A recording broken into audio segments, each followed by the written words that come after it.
What is going on, everybody? I am back today to talk about a Shudder original film, and this has become an annual tradition for Shudder since they acquired the ability to make these movies. The newest film I'm going to be discussing is the newest VHS film, and VHS has been around for a while now. I remember the first time watching the first two films, and I really enjoyed the first two VHS films. I think the first film is really rough around the edges. There's some segments in it that I like drastically more than others, and it's relatively inconsistent, but it's interesting enough to hold your attention. And then VHS 2 is fantastic. I like virtually every segment in that film. And after VHS 2, VHS Viral came out, which was like critically hated, audiences hated it. It didn't really seem like the potential of having another VHS film was all that likely because of how horrible the VHS Viral was perceived. But Shudder acquired the rights to this, and since 2021, they've put one out every single year. You got VHS 94, VHS 99, and now VHS 85. And I've seen all of these films except for Viral. It's the only one I haven't watched just because of how horrible the reviews are. And going into these films, I think I kind of set my expectations realistically, because since the second one, there has not been a single film in this series that has really blown me away. So I try to keep my expectations realistic, but seeing a name like Scott Derrickson attached to this film made me very excited that they got a lot of talent involved in this.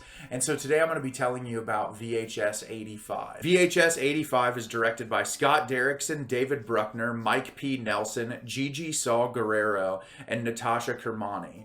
Unveiled through a made-for-TV documentary, 5 chilling tales of found-footage horror emerge to take viewers on a gore-filled journey through the grim underbelly of the forgotten 1980s. So, as I said, very excited to check this one out because Scott Derrickson and David Bruckner were both involved, who are both incredibly talented filmmakers that have made movies that I've really enjoyed. And this movie really let me down. Honestly, compared to the past two that were released, which neither one of them impressed me all that much. I don't know if I'm just getting tired of this formula, but there was nothing interesting to me about this movie. All the segments just fall really flat. They all feel like they just kind of end. Like there's like a core concept and an idea that the director wants to execute, but like as far as like a strong ending that makes you think about the segment that you just watched, I just was forgetting them as soon as they ended. There just wasn't really anything all that interesting to any of these except for a couple of them. The wraparound story that David Bruckner did for this film is honestly probably the most interesting part. It's about a documentary that these scientists have found this like shape-shifting creature named Rory, and they're trying to figure out what it is, where it comes from, how it gets this ability to shapeshift. And so we're constantly cutting to the scientists who are talking about Rory. They're trying to introduce Rory to culture and try to get it to understand us as human beings. And so that's the through line that we keep cutting back to, and it's almost as if like these other segments are like taped over on the VHS, and so we're cutting back to that overall through line. And I would say most of the segments in this film are really forgettable, and I think the main reason for that is there seems to be so much more of a focus on the practical effects and the gore elements and the actual stories themselves. I'm all for amazing practical effects, don't get me wrong. That's like some of my favorite stuff in horror. I love practical effects when people abandon CGI and go a more practical route, and I think the practical effects in this movie look really great. The attention to detail is fantastic. I really appreciated the time and the effort put into the practical effects. The problem is they're in service to nothing. There's really nothing in this movie plot-wise that holds your attention enough to justify this hour and 50-minute beast of an anthology horror film. Like I said, the wraparound story is interesting. We get a story about this group of friends who goes to a lake together, which probably is one of the more interesting stories in the film. I really liked where it was going, but in the initial part, it just kind of ends. And then when it cuts back to it later on in the film, like the wrap-up portion, it's not really all that interesting. They don't give it like a really great closure, and I'm fine for leaving things open-ended. But the open-endedness in this just feels relatively lazy. We get this story about a Mexican news crew that is filming this segment, and an earthquake happens.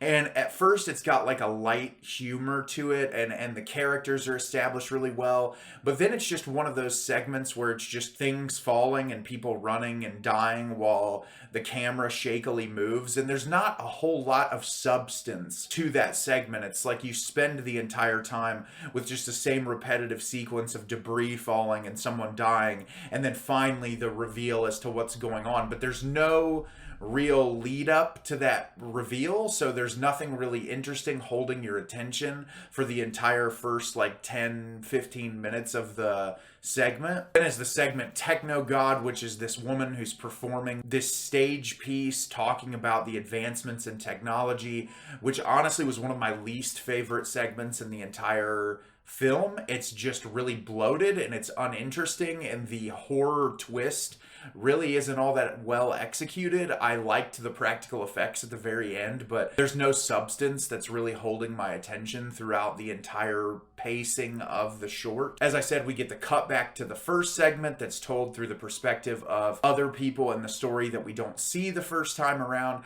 And the last segment of the film before the wraparound closes is the Scott Derrickson segment, which is an interesting concept about this police department who are getting tape sent to them from a first-person perspective of a serial killer murdering people, but the murders haven't actually happened yet. And I really liked the concept behind it, but even for Scott Derrickson, who is a really talented filmmaker, the execution is really lazy. I honestly, I was expecting so much more from a concept that was incredibly fascinating, and it just was like the laziest route possible to end the thing. Not really interesting, not really gripping. Like I said, mostly focused on the practical effects and the gore elements, not really on the story. And I understand that like you're given a short amount of time to create a story that is captivating and interesting, that holds your attention. But I think of VHS 2,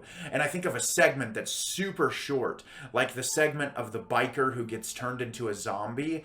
You don't have to build a great character story. It's a guy using a GoPro, filming himself on a bike, gets bitten by a zombie, and then is turning into a zombie and is deciding whether or not to eat and attack people. Like, it's a super simplistic premise, but it's visually interesting, it's engaging, and it's to the point. Like, they had an idea, they executed it, and it's interesting. Then if you want to look at a more well-formed story in the second VHS film, the story of the cult and the documentary team going to interview the cult.